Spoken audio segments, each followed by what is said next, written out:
और my profile मैं Vestige में ज्वाइन किया आज के लगभग मैं बात करूं 6 साल पहले मैंने ज्वाइन किया था, लेकिन उसके पहले मैं अपने बैकग्राउंड में जाना चाहता हूं। वेस्टीज में शुरुआत तो बाद में हुई है, लेकिन मैं बताऊं मैं गोरखपुर के एक रूरल एरिया में रहता हूं मैं। और रूरल एरिया में बात करें तो मैं जो मेरा गांव है वो गोरखपुर से करीब 60 किलोमीटर की दूरी पे है, जहाँ पे मैं जब मेरा जन्म हुआ मेरे पिताजी किसान है। और बात करें तो एक बहन और दो मतलब भाई है। मेरा भाई छोटा है, थोड़ा सा थोड़ा अनकंफर्टेबल है वो। इस तरह से जो है मेरी फैमिली में मेरी मम्मी पिताजी और मेरे चाचा जी इस तरह सात लोग थी। और गांव में प्राइमरी स्कूल से मेरी शिक्षा दीक्षा हुई शुरुआत में।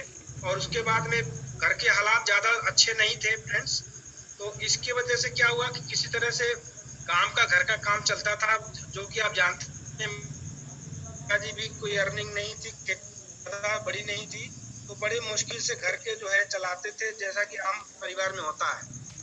6 से 8 तक के जो क्लास था जो मेरा, वो जूनियर हाई स्कूल में था और ज्यादा कोई बढ़िया पढ़ाई नहीं करी हमने।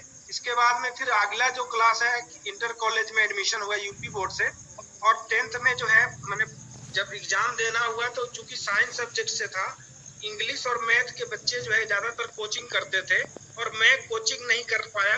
पारिवारिक चीजों के चलते ज्यादा मैं नहीं कर पाया इंग्लिश वगैरह कोचिंग, जिससे मैं इंग्लिश और मैथ में फेल हो गया। और सेकेंड टाइम में दोबारा इसे एग्जाम देना पड़ा और वहां पे मेहनत किया थोड़ा, और जैसे तैसे मैंने सेकेंड डिवीजन में पास आउट हुआ मैं 10वीं।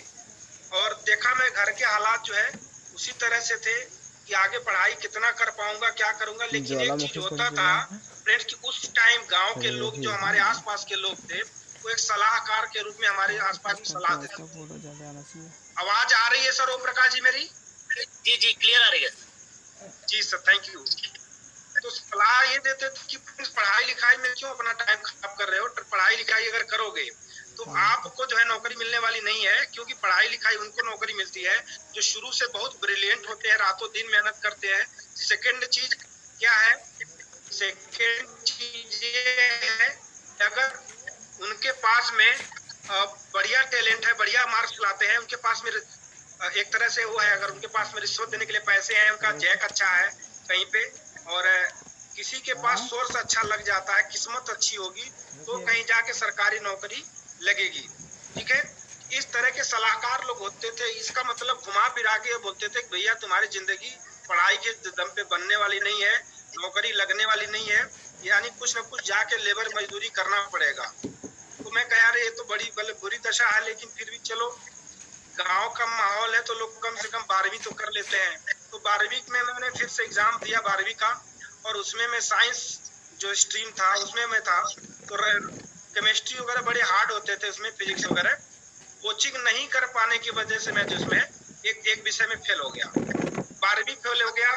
इसके बाद आगे पढ़ने की हिम्मत नहीं हुई, क्योंकि घर के हालात जो है देखता था मैं, घर में हर महीने पैसे की जरूरत होती थी और कहीं पे कोई आमदनी का स्रोत नहीं था मेरे पास। तो घर में देख रहा था, घर में टेंशन का माहौल रहता था हर वक्त जो है। तो मैं सोचा कि कौन से दम पे मैं पढ़ाई करूं, और पढ़ाई करके होगा भी क्या, जब बीए करके लोग कह रहे हैं एमबीए करके घूम रहे हैं लोग।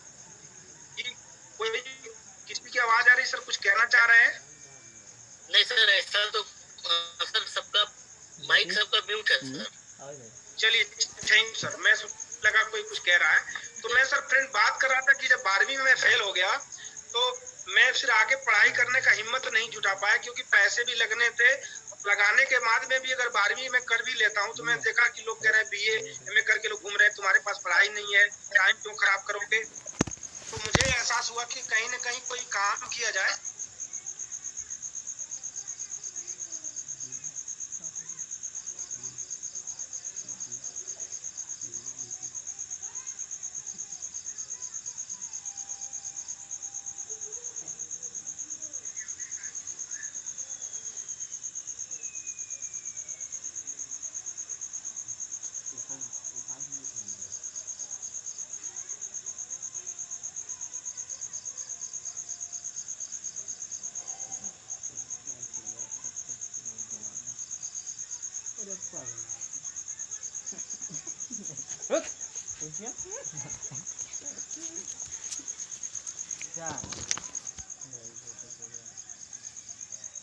क्या स्टूडियो? चमेनिया है।